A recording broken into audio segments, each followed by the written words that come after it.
Good evening, Northeast Kansas. Thanks for joining us here on KSNT News. We'll stay mainly dry for tonight, but some of us may run into a rogue shower or storm. Better chances roll in for the next couple of days, but once we get past Friday with our next cold front, much cooler weather is on tap for this weekend. Just how cool we'll get, you'll see on our 7-day forecast.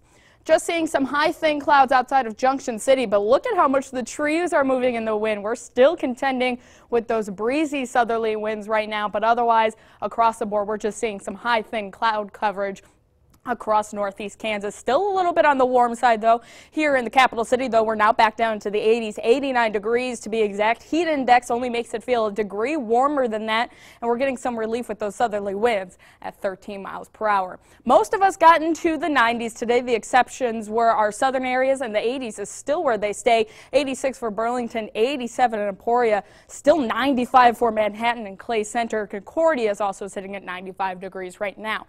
Now you'll notice our heat index values almost are identical to our air temperatures right now. It's because we really don't have too much of humid air in place.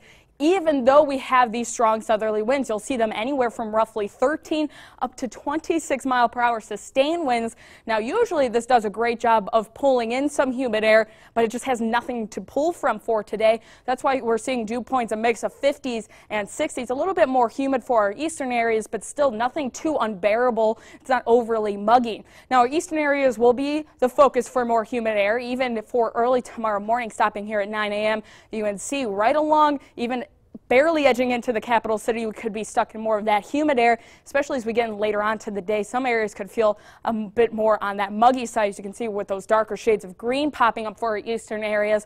But look at what happens as we turn the clock into Friday. Starting off slightly humid 6 a.m. and then this completely just gets wiped out, and that will be behind our next cold front that could trigger some showers and storms for Friday as well, but it's going to lead into that cooler weekend temperature wise. All is quiet on satellite and radar. All you're seeing are those high thin clouds across the region, but we are keeping a close eye on what's brewing off to our western Kansas. You can see numerous showers and storms now popping up, edging closer and closer to places like Dodge City. Now the big question with this is, does it hold together long enough to make it into Northeast Kansas? Now, if we focus on this model run, the answer is no. We'll be dry for tonight, but areas generally to the west of Highway 75, I can't entirely rule out the chance of a stray shower or storm making its way overnight tonight, but really that's it. Otherwise, tomorrow we'll see mainly sunny skies once again. It's not until late Thursday as we get closer to Friday we could see additional shower and storm chances start to pop up for our western areas first. For tonight, though, a mild one calling for a low of 70 degrees. Again, isolated storm chances, but most of us look to stay dry, which is partly cloudy skies. Now, our KSNT Storm Track 7-day forecast shows those additional storm chances for the next couple of days, but then once that cold front pushes out Friday, we cool right back down to the 70s. A very pleasant weekend is on tap for Northeast Kansas, and even though we warm things back up for the start of the new work week, next week we'll only be back in the 80s, so we're trading out the 90s for the 70s for this weekend, and you know what? I am not mad about it.